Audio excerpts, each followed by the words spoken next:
Hey, what's going on, guys? 8 p.m. Thursday night, 8 p.m. Eastern Thursday night here. Um, just just have to say about walking this morning in Long Island, uh, doing a job, doing whatever, an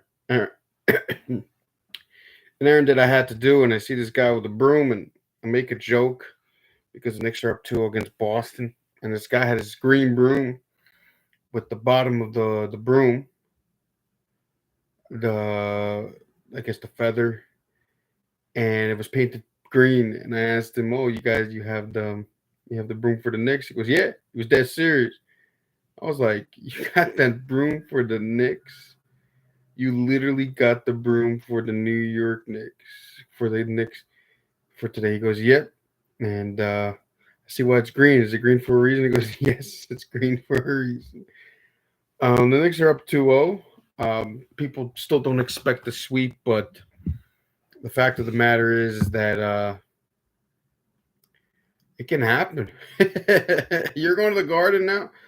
Expect the Knicks are supposed to win. They're supposed to win this series now. And people always said they did this years ago, and old Knick fans about how they were defending the two-time defending champs, I believe, the Chicago Bulls back in 1993. They were up 2-0 and headed to the Garden, and the Bulls came back in that series. But here's the difference. They didn't. The Knicks never played this Celtics team in the playoffs like these core guys.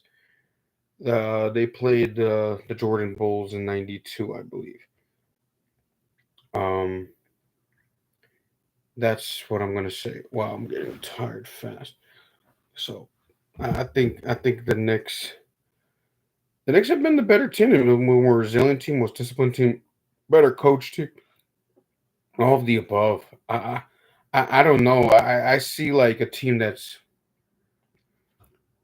equally as talented. I mean, as far as so far in this series, I don't think they are, but I don't like look at like this team and go, wow, this is like the talent is too much for one team or the other. I think it's comparable actually. Um, with the talent, I think they're both really, really, really good. Um, I don't think like one team is like, oh, they have one has too many players, the other one has no players, and it's like, oh, it's a really big upset. It's not. It's not. I've heard the other day about like Patriots Giants type stuff. This is not Patriots Giants. This is legit good two good basketball teams, and the NBA playoffs have been great. Obviously, the Knicks, Celtics have captured everyone's attention. And shout out Paul Pierce. I mean, he took a bet and he had to walk to work, and he did. He walked to work. He walked far. He walked about 20 miles, I think, in LA. So he had to do what he had to do. That was part of the deal. Um, what's going on, everybody? And as far as the whole playoffs is concerned, it's been a good playoffs. I've spoken about this on the channel. You could check out all these videos. So Adam Silver. Let's go through the. Let's go through the chron- chronological history of Adam Silver a little bit. I'm not gonna go in order from when what he was doing in the league, but he's I think he started in the league in the late '90s or definitely in the '90s, just when he started in the NBA under the tutelage of David Stern, the late David Stern. Um,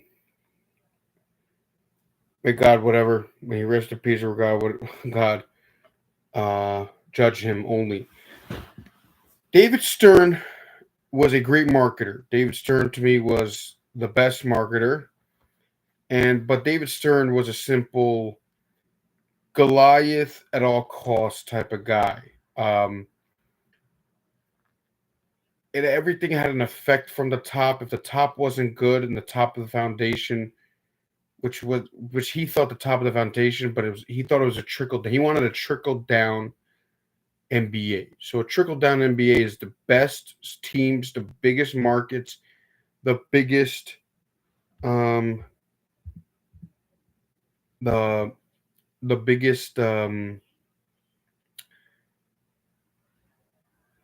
it was the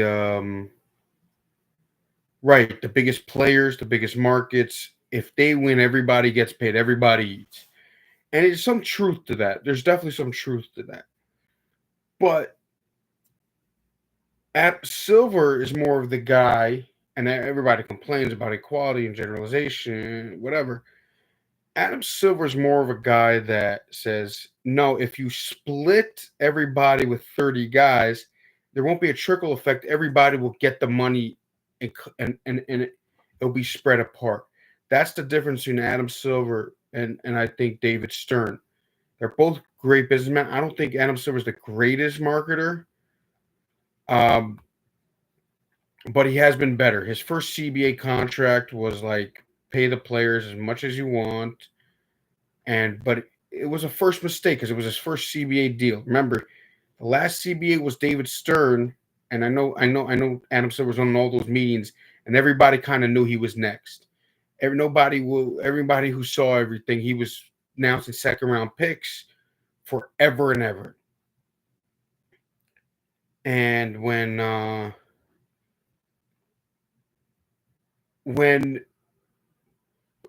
when David Stern announced he was going to retire, I believe in the summer of 2012, that he was leaving in February of 2014, right before the All Star break. I get it. Adam Silver was there in the office, but he didn't really make hard decisions. His first one, everyone knows about the Donald Sterling situation, which by the way, I was critical of Adam Silver. It's one of my first videos when I'm walking outside, and I think my orange sweater. I really criticized Adam Silver why the ratings were down because Adam Silver gave everything to the players at first. And then the KD thing happened. And then the second CBA, he made real hardcore decisions that he's in charge. He's the man of the hour. Now, he still has this political thing of like everybody's beautiful and that type of stuff, which with China and all that. But with the draft picks, 65 games you must play, the in-season tournament, which people don't know how it works, and but it gets people to the TV. The All-Star game was started to be bad, I think, start of the 2010s. That's when like nobody there was a good game here or there, but the All-Star game has been bad at the end of David Stern's tenure. Um, but I think Adam Silver has been trying. Obviously, hasn't worked so far, but I give him credit for trying this All Star game garbage. It's very hard. It's very hard with these guys. As far as the playoffs, like you see six seeds playing the seventh seed in the second round. Never see that in the NBA. It doesn't happen. You don't see road teams winning all the time. It's becoming a lot like hockey. So Adam Silver, I'm not gonna sit here and try to become your best friend. I'm not. I'm critical of you. I was critical of you. I'm gonna be critical of you if you make crazy, stupid things to say in the future. I think some things are interesting, but as far as overall, his second CBA contract has been fantastic, actually, for the league, and I think you have OKC, Denver with all his great stars, and actually, it's more parity in the league, which basketball was always people like always garbaged on crapped on basketball for that. And Adam Silver has been great. Where I say it, I've said that basketball out of the four sports to me was the fourth greatest. Was no, it was the third. No, it was the fourth the least good. Like it's the worst one. It's the worst playoffs. But right now, past couple of years and this year and the way it's going to go, it might be right behind hockey because hockey is the best. I don't know much about hockey, and I'll be the first one to admit it, but it's the best playoffs. I don't think it's even close. Number two. Number three. I think we're up to number three, the topic. India and Pakistan. You realize this is the right now, and right now what we're into is like there are ear fights right now with planes fighting each other right now. There it has never been ear fights because Ukraine and Russia both have planes that they've been using actually in that war, but they haven't had like ear confrontations in the air. India and Pakistan have had ear confrontations these past couple of days. No one's talking about it. Everyone's talking about that Middle Eastern thing with Columbia University taking over a library. And it's like, and they shut down the library and security had to come and people said, screamed at the security, leave us alone. Like you can't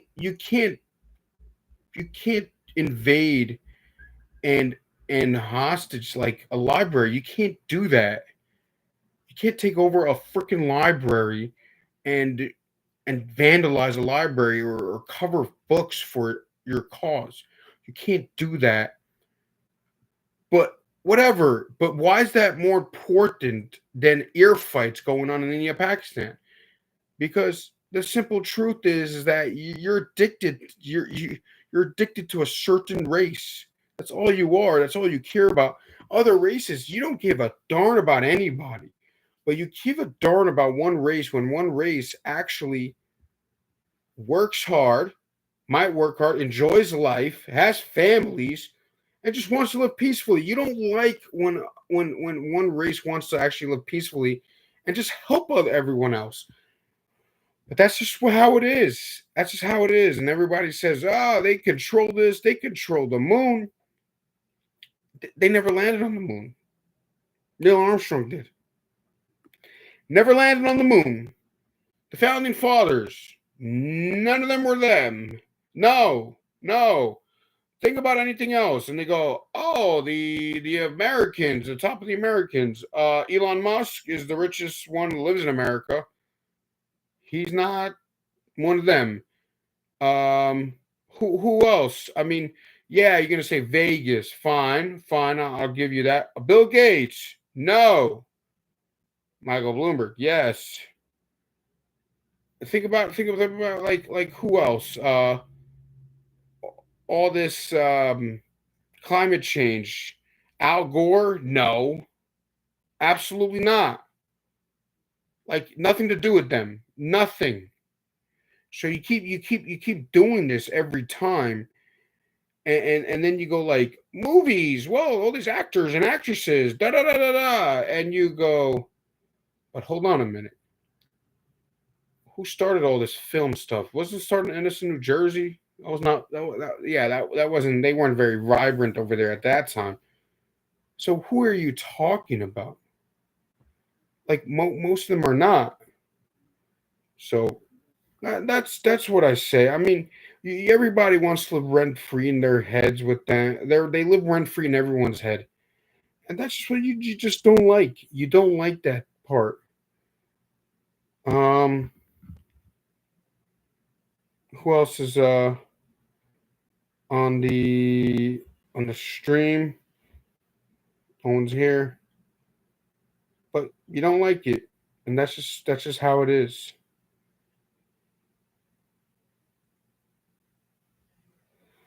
Um, anything else that major is happening in baseball? Aaron Judge is having a historic. Oh, Juan Soto hit two bombs again. You know what, Met fans, you're a little worried. If you're worried about it, you're crazy. This guy's gonna hit 35, 40 this year. He's gonna be fine. Is he gonna bat 300? I don't know. He's gonna bat 280, 290. He's an insane player. He's a special player. Met fans, you have your my, but I have a question about Met fans. I mean, if you're here, answer my question, okay? Met fans, Brandon Nimmo, he's not very good. He's not the greatest fielder. He ain't the greatest hitter. What's with you guys always keeping him? Is there like a team spirit around him? Because I remember Ronald Torres was like that with the Yankees when he left. People were like upset, but people don't even care that he's not on the team anymore, and people moved on so fast from him. But it was like a thing. Like if you're gonna get rid of him, Yankee fans are gonna be upset for about a day or two. Brandon Nimmo, what is with this guy, and that you have to keep him? I'm gonna ask you a question, Met fans.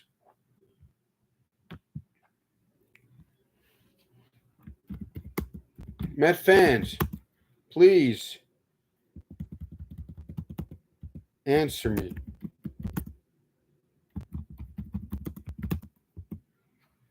Like what is going on?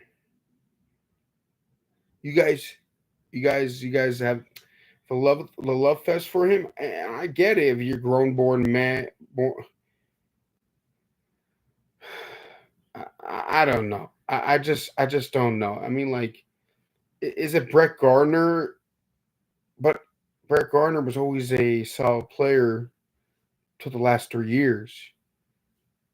But Brandon Nim was like, oh yeah, he's gonna be fine. He's good, and you can't criticize the guy. Um, Yankees. Oh, who's here? Who's here? Say what's up. ¿Quién está acá? Diga hola. Escríbalo. Right, right. Oh, come on.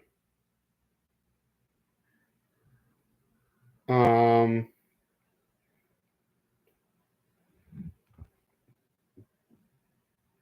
what is happening with